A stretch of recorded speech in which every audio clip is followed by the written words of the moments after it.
Akan masakin thorang kalau na ina Manipur Parliamentary Constituency Mikhali Board masing thina basem sabalo silale haina ina returning officer bati Kirankumar na phongdorkli Imphal gilam pel patala DC complex the pangthok ki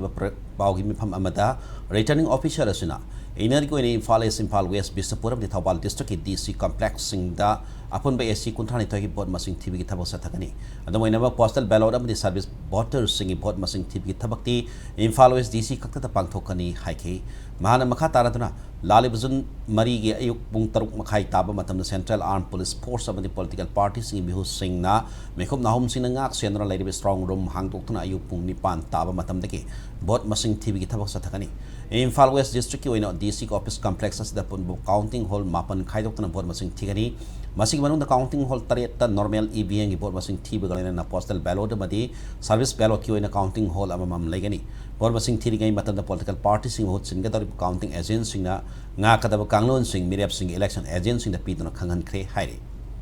inergi mikhal da punwa postal ballot lising mga kasawa ni mga lady yum na sang do na sahi yala ba halam di different level sing di loki bot masing na lising mari kasani pan marpatra ni thoini employee postal ballot sa truk yang kayum doi apun ba service elector lising mapan longi manungda ngasi phaw elector lising mga kasawa humbra mari ki ballot lakre haina mahana phongdoki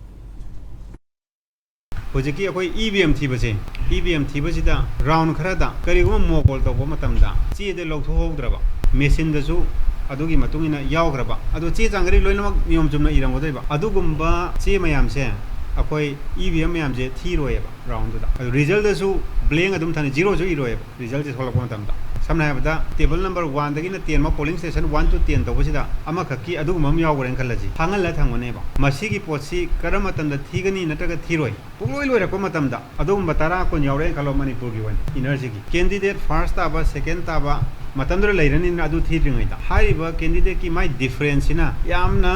chawraba haidi laka khenaren khalas haiba polling station khara jeti janagana bol ising manga tara khak taren khalas adu thi da busu yai amada pula pitho problem nai teba natragana thiji bo hairejo adui matamda puthoraga ngasai vvp ka loi puthoga thigane maramdi sugumba issue jina ngasai agent ga jina munna counting agent na khangau ja ki pawo tholokpa yai ba aduna adugumba issue leiragadi adum hangdok hangjin adum tawna ba yai official singda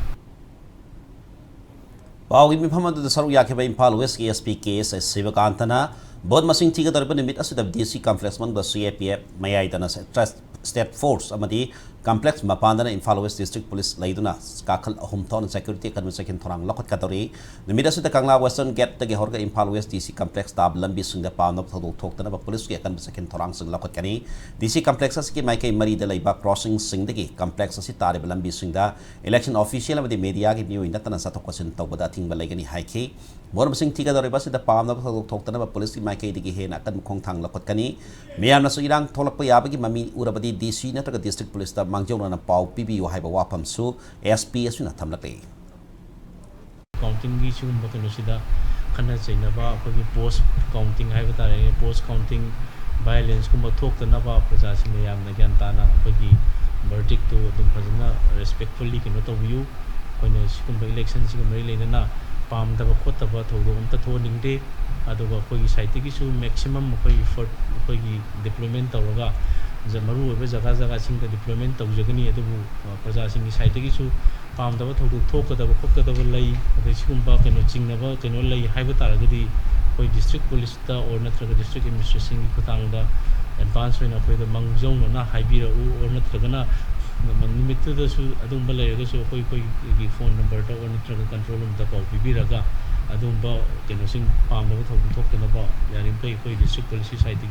Onazaki higher constituency.